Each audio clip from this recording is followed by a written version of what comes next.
Hey everyone, it's Skylar. Welcome back to my channel, and it is day 19 of 31 days of November challenge month. So yeah, I'm getting there eventually. And this is a movie that was a video nasty from the 1970s decade. Now, I actually before I done this subgenre, the video nasty, I wanted to check right the way through all what was prosecuted and what was not prosecuted, like the whole entire list. But the video nasty that I've chosen to review was actually one of the ones that was prosecuted, so I have chosen the one that was from the 39 that was prosecuted. So the movie I have chosen is from 1971, which came out in Italy, and it came out in the USA in 1972, and it's called A Bay of Blood, which is also known as Twitch of the Dead Nerve. Now, before I carry on with this, right, at first I hated this film, and I gave my Blu-rays away to people.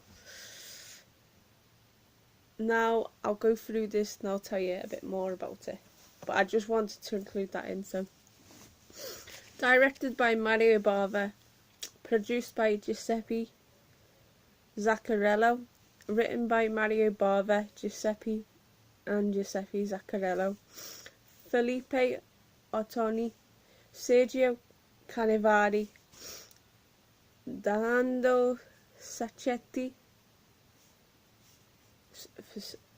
Story, Franco Barberi story, starring Claudia Anga as Renata Donati, Luigi Pistilli as Albert, Claudio Camasso as Simon, but on the credits it was Claudio Volante, Laura Betti as Anna Fossati, Leopold Treste as Paolo Fossati, Isa Miranda as Countessa Federica Donati, Chris Aram as Frank Ventura, Anna Maria Rosati as Laura, credited as Anna M. Rosati, Bridget Sky as Brunhilda, and in brackets Hilda, Paolo Montero as Denise, but is credited as Paolo Rubens, Guido Boccaccini as Duke, Roberto Bonatti as Robert, Giovanni Nuvetti as Felipe Donati, Renato Sesti as the son, and Nicolette Elmi as the daughter. Music by Stelvio Cipriani. Cinematography as Mario Bava. Edited by Carlo Relay. Distributed by Novo Lina Cinematografia in Italy, and Hallmark Releasing Corporation in the US. Release date in Italy on the 8th of September 1971, and in the USA the 3rd of May 1972, but a cut version was released in America on the 1st of December 1972. So the movie starts at night in a Bayside mansion. A lady in a wheelchair by the name of Countess Federica is attacked and strangled to death by her husband Filippo Donati. Then after that, Filippo is attacked and stabbed to death by another killer. Then his corpse is dragged to the bay. Then an investigation is underway as the police find what they believe is to be a suicide note written by the Countess. Donati's murder goes undiscovered. Then real estate agent Frank Ventura and his lover Laura are trying to take over the bay, but the Countess refuses to sell her home and property to them. So the couple devise a plan with Donati to murder his wife. So they make their plans final. Ventura gets Donati's signature on some legal documents, but they have no idea that Donati himself has been killed.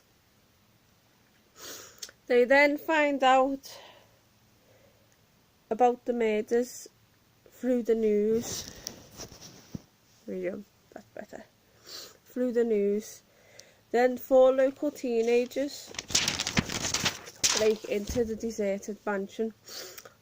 Bobby stays in the house while his date Brunhilde skinny dips in the bay. She barely begins to swim when Donati's corpse rises from the water and collides with the nude girl.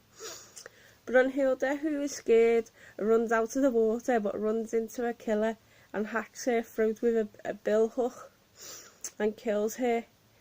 Then the killer goes into the mansion, finds Bobby and slams the billhook into his face. Then upstairs, the 2 other teens, Duke and Denise, have no idea what is going on and goes into the bedroom and is in a loss of sexual passion and fails to notice anyone approaching, who is holding a spear, and with a powerful thrust, the killer skewers both Duke and Denise, killing them both at the same time. Then it comes to light that the Countess had a son, Simon, who is actually the killer. So after he kills Filippo Donati, he then conspires with Frank Ventura, who offers him a large amount of money, but in exchange sign all legal documents so that Frank Ventura would be the sole ownership of the estate. But Countess Federica's daughter, Renata, appears to make sure that the mother's estate is hers, and Ventura tells Simon to finish his half-sister off.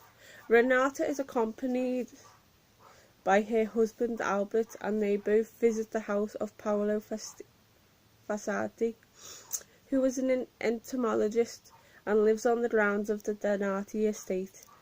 Then Fasiti's wife Anna tells them that Donati was responsible for the Countess's death and says that Simon will more than likely get the property, but Renata had no idea she had a half-brother.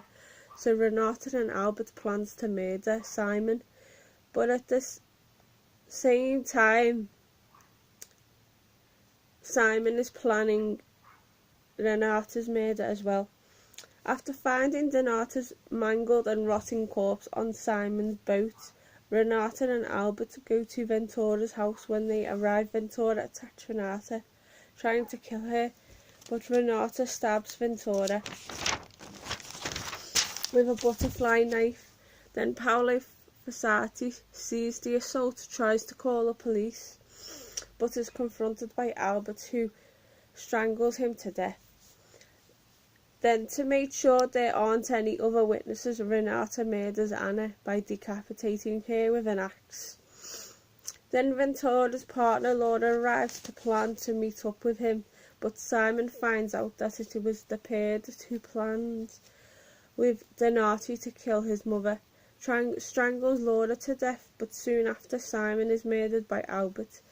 Then the wounded Frank reappears, but Albert also kills him as well. Then, after finding out that they're all dead, Albert and Renata return to await news on their inheritance. They are met on the front doorstep by their own 2 children, who have found their parents' shotgun and want to play a game, but before they react, the children shoot the parents to death. The children think the parents are playing dead, so they both rush outside to play another game. The end.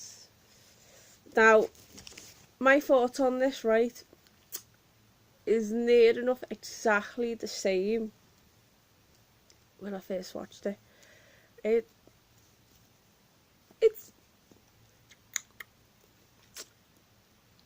But to be honest, because I watched it again, it was a little bit better than when I first watched it, because I just thought it was too slow, and that's how I still find the film today.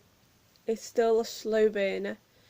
Don't get me wrong, the kills, brilliant, enjoyed the kills, but Mario Bava's filmmaking is like that anyway. But if you like Mario Bava's filming, then all well and good. But to be honest, I do like his films, but this is just too slow for me. I mean, the kills are great, but it's just too slow. That's how I feel about this film. It is a bit of a slow burner, and that's how I still find it now. But all in all, the plot was good, the storyline was alright, but it was just getting a bit slow into it. That's my personal taste. So a rating, I'll go with a 5 out of 10. Only because I found the story to be a little bit better than when I first watched it. Because when I first watched it, I didn't watch it all the way through. But now, because I've watched it all the way through, I understand the storyline. I understand a bit of the plot more. But to me, it was just a bit too slow. Like, firstly, there's a kill, and then the police don't find the body, and then all of a sudden the body out of nowhere gets founded, and then someone goes on a killing spree, and then the sister goes on a killing spree, and then it's a bit chaotic, to be honest. But anyway, I hope you liked the review, and stay gory and have unpleasant dreams, and I'll see you soon. Ta-ta for now, bye.